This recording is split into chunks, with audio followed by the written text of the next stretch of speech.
Okay, so here we are now testing and powering the module from 12 volts. The USB lead is allowing me to still be connected to JMRI, and here I'm simulating a toggle switch or push button on a control panel. So the servo, when I remove this now, will start to move. As it reaches the midpoint, you can see the LED comes on. Now this would be used for a relay for frog switching. Then when we set the point to the other way, you'll notice then the LED goes off. Now I have also got a number of LEDs here connected up for testing for the MCP 23017. Now in JMRI, I can configure these as I require. So just to do a quick demonstration here to show that these are working with this particular module that I'm using.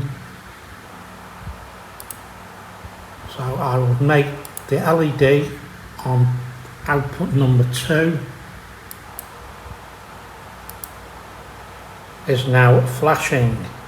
Obviously I change that within JMRI here, and that will change the rate. Obviously if I now send the trigger signal, that now stops. I can do the same. So obviously for port B1, this is using the input with pull up, so that is now working. So we can see that's what's being used to trigger the event to move the servo. So I say this is working how I expect it to.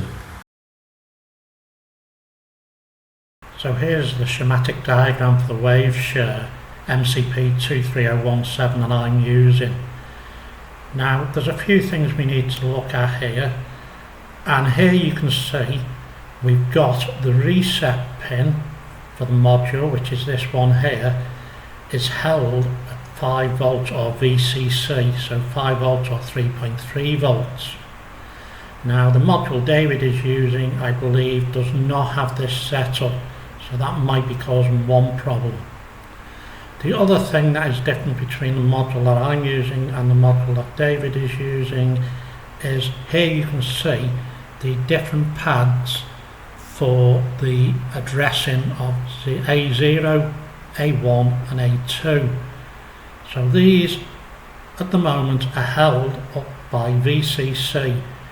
So that is why I see an address of OX27, where David's module has these grounded out with 0 ohm resistors, hence why his range starts at OX20, and then to get 21 you would have to remove one of the resistors. So that's one slight difference. The other bit of difference is in this module they have decided to use two 10k resistors across the VCC for the SDA and SCL. I believe the module David uses has 4.7k resistors. This shouldn't cause any issues for what we're doing. Obviously if you had a lot of I2C devices, it might cause an issue.